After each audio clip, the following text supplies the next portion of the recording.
12,857 خیبر پختونخوا اور 53,309 آپریشن بلوچستان میں کیے گئے۔ 4 نومبر کے بعد سے اب تک 206 دہشت گرد مارے گئے۔ D G I S P R نے کہا کہ پاکستان اپنے شہریوں اور سرحدوں کے تحفظ کے لیے کسی بھی حد تک جائے گا۔ دہشت گردی کے خلاف جنگ قومی سلامتی کی اولین ترجیح ہے۔ خطے میں امن و استحکام کے لیے پاکستان اپنی ذمہ داریاں پوری کرتا رہے گا۔ ہم حق پر ہیں اور حق غالب آئے گا۔ سیکیورٹی ذرائع کا کہنا ہے کہ افغان طالبان رجیم کی جانب سے دنیا کی توجہ پاکستان میں دہشت گردی سے ہٹانے کے لیے افغانستان میں فضائی حملوں کا پروپیگنڈا کیا جا رہا ہے۔ جن علاقوں میں دھماکوں کی اطلاعات سامنے آئی ہیں وہ زیادہ تر افغانستان کے اندرونی جھگڑوں، مقامی گروہوں کی آپس کی لڑائی یا بعض صورتوں میں مبینہ طور پر بھارتی ایجنڈوں کی جانب سے رچائے گئے ڈراموں کا نتیجہ ہو سکتے ہیں۔ حکام کے مطابق افغانستان میں خوارج کے اندر بھارتی اثر و رسوخ کوئی نئی بات نہیں۔ سیکیورٹی ذرائع نے یہ بھی کہا کہ افغانستان اپنے داخلی مسائل کا الزام اکثر پاکستان پر دھر دیتا ہے اور یہی روش اس بار بھی اختیار کی گئی ہے۔ انہوں نے کہا کہ سوشل میڈیا پر گردش کرنے والی زیادہ تر تصاویر پرانی، غیر متعلقہ، یہ ایڈٹ شدہ ہیں۔ پاکستانی حکام نے کہا کہ اگر پاکستان کوئی کارروائی کرے گا تو دنیا خود دیکھ لے گی۔ اکتوبر میں کابل کے آسمان کی روشنی سب نے دیکھی تھی۔ ان کا کہنا ہے کہ حسب روایت بھارت نے بھی افغانستان کے اس بیانیے کو فوراً اپنا لیا اور وہ سوشل میڈیا پر اسے پھیلا کر غلط پروپیگنڈا کرنے کی کوشش کر رہا ہے۔ افغانستان کی جانب سے الزامات ایسے وقت میں سامنے آئے جب عالمی برادری کی جانب سے افغان طالبان رجیم پر دباؤ بڑھ رہا ہے کہ وہ پاکستان کے تحفظات دور کرے۔ یورپی یونین نے پاکستان کا موقف تسلیم کرتے ہوئے 2 روز پہلے افغان طالبان رجیم سے اپنی سرزمین پر دہشت گرد تنظیموں کے خلاف کارروائی کا مطالبہ کیا تھا۔ افغانستان کے خلاف کارروائی کا مطالبہ کیا گیا۔ ادھر سیکیورٹی ذرائع کہتے ہیں کہ افغان طالبان رجیم کا پروپیگنڈا عالمی دباؤ سے بچنے اور خود مظلوم ثابت کرنے کی کوشش ہے۔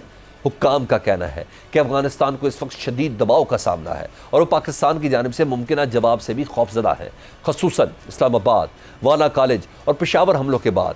اسی لیے افغان حکام پاکستان کے رد عمل سے قبل ہی الزامات لگا کر عالمی توجہ میں تبدیلی لانے کی کوشش کر رہے ہیں۔ لیکن D G I S P R lieutenant general Ahmed Sharif Chaudhry کی بریفنگ نے افغان طالبان رجیم کے حواریوں اور ان کے سرپرست مودی کو بھی 2 ٹوک پیغام دیا ہے۔ دنیا کوئی بھی افغان طالبان، سرنڈر مودی اور ریاست مخالف عناصر کا بیانیہ قبول کرنے کو تیار نہیں، جس کی وجہ یہ ہے کہ پاکستان کچھ چھپانے کی بجائے حقائق دنیا کے سامنے لا رہا ہے۔ یہی وجہ ہے کہ عالمی برادری پاکستان کے ساتھ کھڑی ہے۔ سب جانتے ہیں کہ پاکستانی قوم اور پاکستانی افواج دہشت گردی کے خلاف پروٹیکشن شیلڈ ہے۔ یہ پاکستان ہی ہے جس نے اپنے ہزاروں جوانوں اور بچوں کی قربانیاں دے کر دہشت گردی کی افرید کے آگے بند باندھا ہوا ہے۔ بلا شبہ دنیا دہشت گردی کی اس جنگ میں پاکستان اور پاکستانیوں کی مقروض ہے، جس کا اظہار D G I S P R نے صحافیوں کو بریفنگ میں بھی کیا ہے۔ افغان رجیم کا پروپیگنڈا اور D G I S P R کا جواب، اس پر بات کر لیتے ہیں۔ دفاعی تجزیہ کار ہیں بریگیڈیئر ریٹائرڈ احمد سعید منہا صاحب۔ بریگیڈیئر صاحب، افغان طالبان کے ترجمان نے الزام عائد کیا کہ پاکستان نے رات کو افغانستان میں کارروائی کی ہے۔ D G I S P R نے اس کی تردید تو کی ہے اور کہا ہے کہ پاکستان جب بھی حملہ کرتا ہے اعلانیہ کرتا ہے، کبھی سویلین پر بھی حملہ نہیں کیا جاتا۔ بتائیے کہ افغان طالبان کی جھوٹ کی وجہ کیا ہو سکتی ہے؟ جی بالکل، دیکھیں پاکستان یا کوئی بھی آرم فورسز جو ہیں دنیا کی، اس کے اسٹریٹجک کلچر بڑا میٹر کرتا ہے۔ پاکستان کا اسٹریٹجک کلچر کبھی بھی ایسا نہیں رہا کہ جس میں سویلینز کے اوپر حملہ کریں یا کولیٹرل ڈیمیج کو اوائڈ نہ کریں۔ اسی طرح سے کارگل کے اندر یا اس کے بعد ہونے والی جو ہماری اسکرمشز رہی ہیں، تو بارہا انڈیا نے یہ الزام لگایا کہ ہم نے انڈین سولجرز کے سر کاٹے۔ اب یہ اگینسٹ پاکستان جو آرم فورسز کا اسٹریٹجک کلچر ہے۔ اسی طرح جو افغانستان کے جو سارا کچھ وہاں پہ بھی ہوا، کچھ دھماکے جو سنے گئے ہیں، اس کے 3 4 5 وجوہات ہو سکتی ہیں۔ سب سے پہلے تو یہ کہ آپ کا جو افغانستان کی وہاں پہ طالبان رجیم ہے، اس کی پاپولیرٹی نہیں ہے، وہ ایک مسلط کی ہوئی جو ہے وہاں پہ رجیم ہے۔ 1 سیکنڈلی وہاں پہ جو حقانی گروپ ہے وہ ہمیشہ ان کے خلاف برسر پیکار رہتا ہے، تو لہٰذا ان کے ایلیمنٹس بھی اس میں ہو سکتے ہیں۔ نمبر 3 یہ کہ جو آپ کے تحریک طالبان پاکستان کے جو فیکشنز ہیں اس میں خاصا ڈیوائڈ نظر آتا ہے، کچھ پرو ٹی ٹی اے ہیں، کچھ اینٹی ٹی ٹی اے ہیں، تو لہٰذا ان کی کارروائی بھی ہو سکتی ہے۔ Last but not the least, جو اس وقت انڈیا چاہ رہا تھا کہ پاکستان کے اوپر حملہ کرے افغانستان یا پاکستان کوئی ریئیکٹ کرے، وہ ابھی تک نہیں ہوا، کیونکہ پاکستان نے جو جتنے نان کائنیٹک ایفرٹس اس کو بھرپور موقع دیا جا رہا ہے، تو لہٰذا وہاں پہ الیکشن سر پہ کھڑے میں ان کو مار پڑی ہے۔ بہار میں ڈیلی کے الیکشن سامنے ہے، تو وہ کچھ چاہتا ہے کہ کچھ چیزیں گرم ہو جائیں۔ ایک ڈیفرنٹ آسپیکٹ بھی تو دیکھ سکتے ہیں بریگیڈ صاحب، ایک دوسرا آسپیکٹ بھی تو ہے نا۔ ایرانی سپریم نیشنل سیکیورٹی کونسل کے سیکرٹری ہیں جی علی لاریجانی، اور انفیکٹ خامنائی صاحب کے ریپرزنٹیٹیو ہیں، وہ پاکستان میں موجود ہیں۔ اس طرح استنبول مذاکرات میں شریک ترک انٹیلیجنس بھی آنے والے دنوں میں پاکستان کا دورہ کر رہی ہے۔ کیا ایسا نہیں ہو سکتا کہ افغان طالبان نے مذاکرات میں اپنی پوزیشن مضبوط بنانے کے لیے ڈرامہ رچایا ہو؟